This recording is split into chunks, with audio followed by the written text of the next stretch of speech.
J'ai couru avec la Carbonix 2 de chez Oka, regardez, je vous montre. Hop, regardez. Hop, elle est là. Et alors j'ai pensé à un truc très important par rapport à cette chaussure, cette épaisseur de semelle. C'est pas juste pour faire joli. Quand on parle de protection, d'amorti, qu'est-ce que ça veut dire? Ça veut dire que sur une distance comme un marathon, sur une longue distance, on ressent moins les chocs. J'ai pas les jambes lourdes, j'ai pas l'impression d'avoir fait un marathon. Musculairement, mes jambes ne sont pas des bouts de bois. C'est le double effet Oka One. C'est l'épaisseur de semelle. Ça, c'est une protection quand vous courez sur le bitume.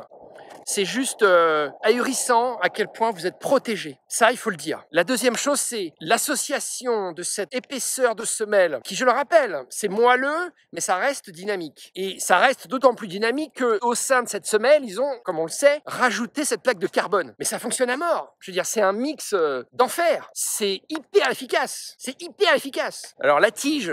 C'était souvent un problème pour moi. La tige, c'est ce que j'ai dit sur la première vidéo, la tige, en prenant une demi-pointure de plus de ce que je prends habituellement, bon, ça m'a pas généré d'ampoule, ça m'a pas généré de frottement particulier, j'étais hyper bien. Voilà, j'ai pas mis des chaussettes particulièrement épaisses, j'ai couru avec des stance un petit peu montantes. Au niveau de la languette, je trouve qu'il y a pas suffisamment de confort de languette. C'est une languette très fine et pas très confort. Du coup, moi, ça m'a frotté un petit peu au niveau du coup de pied. C'est peut-être le seul défaut pour moi au niveau de la tige, c'est la languette. Attention, cette languette, je la trouve pas très sympa, quoi. Hein, pas très sympa. Mais sinon, la tige, j'ai rien à dire de négatif à part ça. Et puis la semelle, j'ai pas de problème d'accroche de semelle externe. Et puis la semelle intermédiaire, je suis bluffé, si tu veux. Je suis bluffé parce que je n'avais pas ressenti ça sur la première Carbonix. Et je crois d'ailleurs que la première version de la Carbonix était moins épaisse. Hein. Et quand je dis protection, c'est ça, c'est confort. C'est-à-dire que ça te protège des chocs, en fait.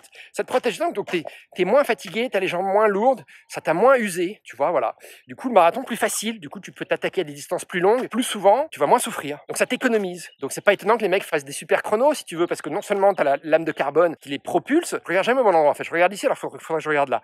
Donc tu as la lame de carbone qui les propulse, et en plus de ça, si tu veux, tu as cet amorti incroyable qui les économise. C'est le terme, hein. Voilà. Ça les économise. Donc super. Voilà. On continuera le test, mais globalement, j'ai tout dit là.